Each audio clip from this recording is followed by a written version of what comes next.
BRS party ఆవిర్భావ దినోత్సవాన్ని పురస్కరించుకుని సోమవారం జిల్లా కేంద్రంలోని మాజీ మంత్రి బీఆర్ఎస్ పార్టీ రాష్ట్ర ప్రధాన కార్యదర్శి తాటిపర్తి జీవన్ రెడ్డి నివాసంలో బీఆర్ఎస్ పార్టీ ఆవిర్భావ దినోత్సవ వేడుకలు అంగరంగ వైభవంగా నిర్వహించారు. బీఆర్ఎస్ శ్రేణులు, నాయకులు, కార్యకర్తలు పాల్గొన్నారు. ఈ సందర్భంగా స్వీట్ల పంపిణీ కార్యక్రమాన్ని చేపట్టి శుభాకాంక్షలు తెలుపుకున్నారు.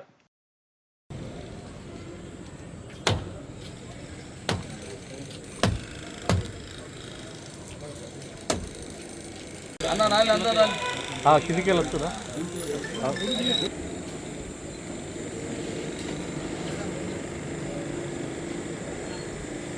అది కూడా ఓకే. జై తెలంగాణ, జై తెలంగాణ, జై తెలంగాణ. కేసీఆర్ గారి నాయకత్వం, కేసీఆర్ గారి నాయకత్వం. జై తెలంగాణ, జై తెలంగాణ. ఇవాళ రోజు తెలంగాణ సాధించిన కేసీఆర్ గారి నాయకత్వం లోపల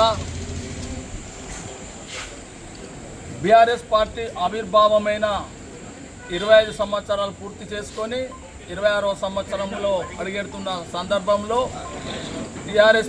బీఆర్ఎస్ భవన్లో జెండా కార్యక్రమం వసంత గారి అధ్వర్యం లోపల మరియు మిగతా నాయకుల అధ్వర్యం లోపల జెండా కార్యక్రమం చేయడం జరిగింది.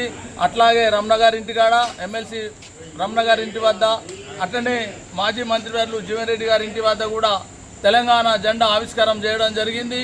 ఏది ఏమైనప్పటికీ తెలంగాణ సాధించిన కేసీఆర్ నాయకత్వం లోపలనే 10 సంవత్సరములు కేసీఆర్ గారు ముఖ్యమంత్రిగా ఉండి అనేక సంక్షేమ పథకాలు ప్రవేశపెట్టినప్పటికీ 1.5%, 7% తోటి కేసీఆర్ గారు చెప్పినట్టు కాంగ్రెస్ ప్రభుత్వం అధికారంలోకి వచ్చింది. కేసీఆర్ గామర్ ఎక్కడా తగ్గలేదు. తెలంగాణ లోపలే కేసీఆరే కావాలని చెప్పి ప్రతి ఒక్కళ్ళు కోరుకుంటున్న విషయం మనందరికీ తెలుసు.